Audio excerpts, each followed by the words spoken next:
Welcome back to my channel. ഇന്ന് നമുക്ക് variety രീതിയിലൊരു കപ്പ വേവിക്കാം. കപ്പ വേവിക്കാനുള്ള വെള്ളം നല്ലതായിട്ട് തിളയ്ക്കട്ടെ. തിളച്ച് കഴിച്ചിട്ട് നമുക്ക് കപ്പ ഇടാം. വെള്ളമെല്ലാം നന്നായിട്ട് തിളച്ച് വന്നു നമുക്ക് തിളച്ച വെള്ളത്തിനകത്തോട്ട് കപ്പയെല്ലാം ഇട്ട് വെക്കാം. ഇനി നന്നായിട്ടൊന്ന് വേവട്ടെ. കപ്പയെല്ലാം വെന്ത് വന്നിട്ടുണ്ട്, ഊറ്റി വെച്ചിട്ടുണ്ട്. നമുക്ക് കപ്പ ഇനി വേവിക്കാനുള്ള ഇൻഗ്രീഡിയൻസ് എന്തൊക്കെയാണെന്ന് നോക്കാം. കടുക് ഇറക്കാനുള്ള സവാളയും കൊച്ചുള്ളി സവാള എടുത്തിട്ടുണ്ട്. കൊച്ചുള്ളിയാണ് ഏറ്റവും ടേസ്റ്റ്. കൊച്ചുള്ളി കുറവായത് കാരണം ഒരു സവാളയും കൂടെ ഞാൻ എടുത്തു. ഉഴുന്ന്, കറിവേപ്പില, വറ്റൽമുളക്, പച്ചമുളക്. നമുക്കൊരു പാൻ അടുപ്പ് വയ്ക്കാം.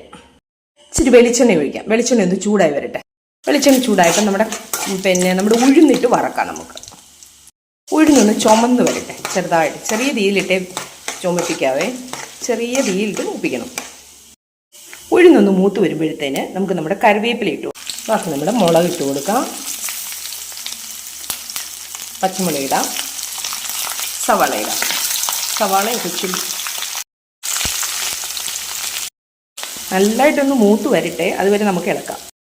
എല്ലാം നല്ലതായിട്ട് മൂത്ത് വന്നിട്ടുണ്ട്. നമുക്കിനി സ്റ്റൗ ഓഫ് ചെയ്തിട്ട് നമുക്കതിനകത്തോട്ട് ചേർക്കാം. നമുക്ക് കപ്പയ്ക്കകത്തോട്ട് ഇച്ചിരി ഉപ്പിടാം. ആവശ്യാനുസരണം ഉപ്പ്. നമുക്കിതെല്ലാം കൂടെ കപ്പയ്ക്കകത്തോട്ട് ഇടാം.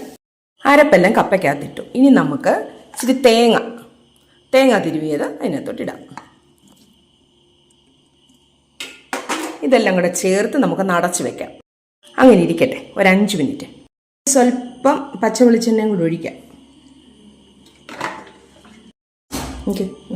നന്നായിട്ടൊന്ന് ഇളക്കിയെടുക്കാം.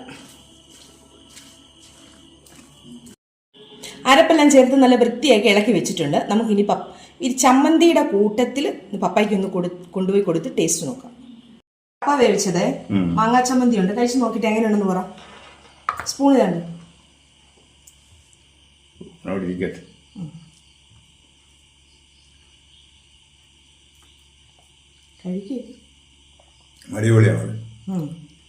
ഓക്കെ. എന്റെ ചാനൽ നിങ്ങൾ സബ്സ്ക്രൈബ് ചെയ്യണം, ഷെയർ ചെയ്യണം, ലൈക്ക് ചെയ്യണം. ബൈ.